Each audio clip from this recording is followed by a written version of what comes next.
మన భరత భూమి పుణ్యభూమి, భక్తికి ముక్తితత్వానికి పుట్టినిల్లు.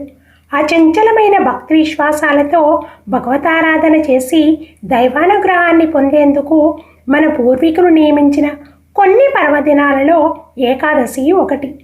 తొలి ఏకాదశి, ముక్కోటి ఏకాదశి, భీష్మ ఏకాదశి అని జరుపుకోవడం మన ఆచారంగా వ్యవహరించబడుతుంది.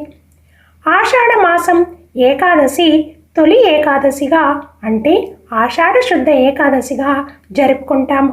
దీనినే శయన ఏకాదశి లేదా ప్రథమ ఏకాదశి అని కూడా అంటారు. ఈ రోజు నుంచి శ్రీ మహావిష్ణువు క్షీరాబ్ది యందు శయనిస్తాడు కనుక దీన్ని శయన ఏకాదశి అంటారు. నిజానికి ఒక రకంగా పరిశీలిస్తే ఇది ప్రకృతిలో జరిగే మార్పులకు, అంటే పంచభూతాలు, సూర్యచంద్రులు, గ్రహాలు పరస్పర సంబంధాన్ని, వాటి గమనాన్ని బట్టి సంకేతంగా జరుపుకోవచ్చు. అయితే మనకు ప్రత్యక్ష దైవమైన సూర్యుడు దక్షిణం వైపుకు మరలినట్లు ఈ రోజు నుంచి దక్షిణాయనం ప్రారంభాన్ని సూచిస్తుంది. అంతేగాక చాతుర్మాస వ్రతం కూడా ప్రారంభమవుతుంది. ఇదే రోజున గోపద్మ వ్రతమును ఆచరిస్తారు. ఈ వ్రతాన్ని ఈ రోజు మొదలుకొని కార్తీక మాస శుక్ల పక్ష ద్వాదశి వరకు, అంటే క్షీరాబ్ది ద్వాదశి వరకు ఆచరించవలనని మన పురాణాలు చెబుతున్నాయి. అసలు మన పంచాంగం ప్రకారం నెలకు 2 చొప్పున, అంటే 24 ఏకాదశులు వస్తాయి. చాంద్రమానం ప్రకారం 3 సంవత్సరాలకు ఒకసారి అధిక మాసం వస్తుంది. అలాంటప్పుడు 26 ఏకాదశులు వస్తాయి. అన్నిటిలోకి ముఖ్యంగా తొలి ఏకాదశి, అంటే వైకుంఠ ఏకాదశి ఎక్కువగా జరుపుకుంటాము. ఏకాదశి అంటే 11 అని అర్థం. అయితే ఈ ఏకాదశి విశిష్టతను గురించి పద్మ పురాణాల్లో వివరించబడింది.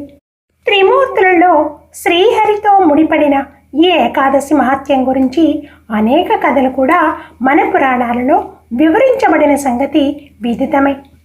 అష్ట కష్టాలతో తలమునకలవుతున్న మానవ జాతిని ఉద్ధరించడానికి సాక్షాత్ శ్రీహరే ఈ ఏకాదశిని ఏర్పాటు చేశాడని, ఈ వ్రతాన్ని నియమనిష్టలతో ఆచరించిన వారు సమస్త వ్యధల నుంచి విముక్తి పొందగలరని, మరణానంతరం వైకుంఠ ప్రాప్తి లభిస్తుందని పద్మపురాణంలో పేర్కొనబడింది. తాళన్యంగనుడు అనే రాక్షసుని కుమారుడగు మురాసురునితో యుద్ధంలో గెలవలేక అలసిపోయిన విష్ణువు సంకల్పం వల్ల తన శరీరం నుంచి ఒక కన్యకను జనింపజేసినట్లు ఆమెని ఏకాదశి అని ఆమెకు 3 వరాలు ప్రసాదించారని చెబుతారు.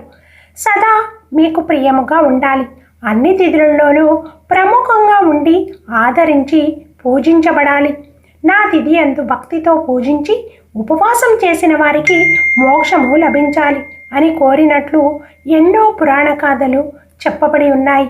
మహాసాధ్వి అయిన సతీ సక్కుబాయి ఈ శయన ఏకాదశి నాడు మోక్షప్రాప్తి పొందిందని సంతులీలామృత పురాణంలో చెప్పబడింది. చాతుర్మాస వ్రతం గురించి, గోపద్మ వ్రత విశిష్టత గురించి మరో వీడియోలో తెలుసుకుందాం friends. Please like, share, subscribe.